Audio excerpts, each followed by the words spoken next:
Hi, this is Marsha Kish, and today I'm excited to bring to you Blended Learning, the New Normal for Education.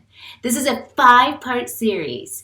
In each one of these series, we're going to talk about what blended learning looks like and what it might look like with the new normal. So without further ado, let's get started with taking a look at the 4 different types of blended learning defined by Michael Horn and the Christensen Institute, and then we're going to take a look at what the new normal might look like. Let's get started. Okay, let's take a look at the 4 types of blended learning. There are defined 4 different ways you can deploy a blended learning in a traditional classroom through rotation model, through the flex model, through the a la carte, and finally with the enriched blended learning environment. Today we're going to take a look at each one of these and we're going to walk you through what that looks like, starting with the rotation model. When a lot of teachers get going with blended learning, they start out with what's called the station rotation model. I really like the station rotation model due to the fact that the students and the teacher are still in the same space and the students move from one learning studio to the next. So they go to the mini lesson. Let me stop right here and define mini lesson. A mini lesson is a small group instruction with the teacher. After the students leave the mini lesson, they're going to go to the independent studio. Then they're going to travel to the digital content and then they're going to go to the hands-on future-ready studio. All of these are combined together to create one learning environment with all different types of modalities that are all targeted on the same learning concept. Station rotation is a great way to get started. In fact, I call station rotation phase 1 of blended learning, just as a way to get the kids into the routine of learning on their own while the teacher's teaching in a small group instruction. When the timer goes off, the students rotate to the next studio. There is also the lab model within the rotation model. The lab would be where half of the class stays with the teacher and half goes to the computer lab. And then halfway through the lesson, they'll flip and come back. I can definitely see this be part of the new normal where half the class will stay with the teacher and then the other kids could be in flex learning or they could be learning at home. So this lab model might be part of the new normal. Then there's also flipped classroom. We're seeing basically right now, due to the pandemic, that the flipped classroom is becoming part of the learning style, where the kids are watching videos, they're learning, and then the teacher will meet with them virtually through Zoom, Skype, or Google Meet to talk about what they're learning and to give them some more insight. So flipped classroom could be part of the new normal. My favorite part of the rotation model is called the individual rotation. And what that looks like is the students get a checklist. They have a different checklist with the different studios, a mini lesson, independent practice, digital content, and of course, a future ready. The students can all work at their own pace, place, and path, meaning that they get the checklist, they can see what's on the checklist, and they can determine which studio they want to go to. And then they travel to that studio, complete the activity, and then they go and do something else that's on their checklist. I love this model. This is what we call phase 2 of the blended learning process. The reason why I like it so much is because we can differentiate instruction and we can really target the skills that the kids need to learn, as well as the engagement goes up. So we really like this model, and this is one that we see a lot of schools deploying currently.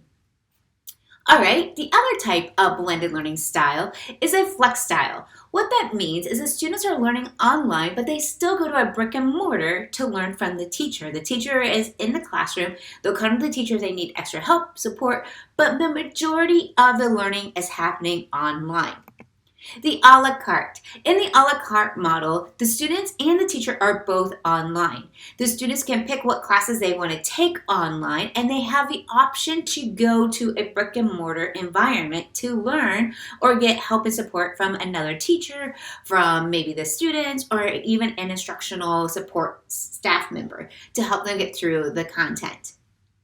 And the last one is the enriched model. We're seeing a lot of high schools in Northeast Ohio going to this model, where the students will go and take one online class, and they will have the teacher there where they will meet with them, like maybe on a Monday and a Wednesday, but the rest of the time they're learning online. That's for one of their classes. The other rest of the day is just like a traditional school day where they go to different classes and meet and do just exactly what other high school students are doing. But they're taking 1, 2, or 3 classes that are on this online model where they go and meet with a teacher 1 day a week or 2 days a week. I really like this Enriched virtual model, and I think that this is going to become part of a new normal. Speaking of which, what do you think a new normal is going to look like? I'm not for sure, but I'm going to give you some of my predictions after reading a lot of articles and talking with superintendents and educators and really diving deep into what might happen in the fall of 2020. This is what I think the new normal will look like in education with the implementation of blended learning. I think that we're going to have face-to-face. I don't think technology is going to replace a teacher. I think we're going to definitely have smaller class sizes, but the teacher will definitely be there on site to work with the students. When they go back to this new normal of education, I can see the teacher working in a small group. I can see students doing independent practice, and I definitely think that there's going to be digital content and hands-on learning. It might just be at a smaller scale. I definitely think there's going to be face-to-face interaction with teachers because we need them more than anything to help catch these students up, and that's how students learn, is through teachers. All right, the next thing that I think is going to happen is I think there's going to be a big component of online learning. I think students are going to learn from home. I think that part of the day might be from home, as well as they're going to be learning online while they're at school. I look at online learning as not replacing the teacher, but as the second teacher in the classroom.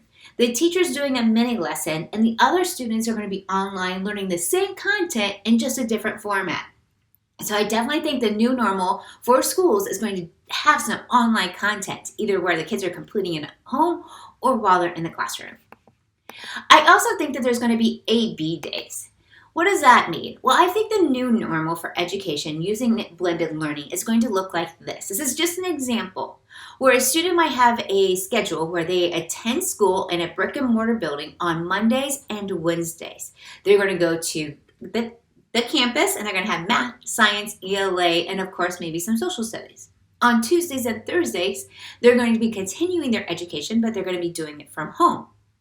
On Friday, it might be a C day where we're adding in all those electives such as PE, art. We're going to add in foreign language. We're going to add in maybe choir. Those electives those students want might be one day a week, but they're still learning and using it throughout the week, but they're going to hold those classes on that C day.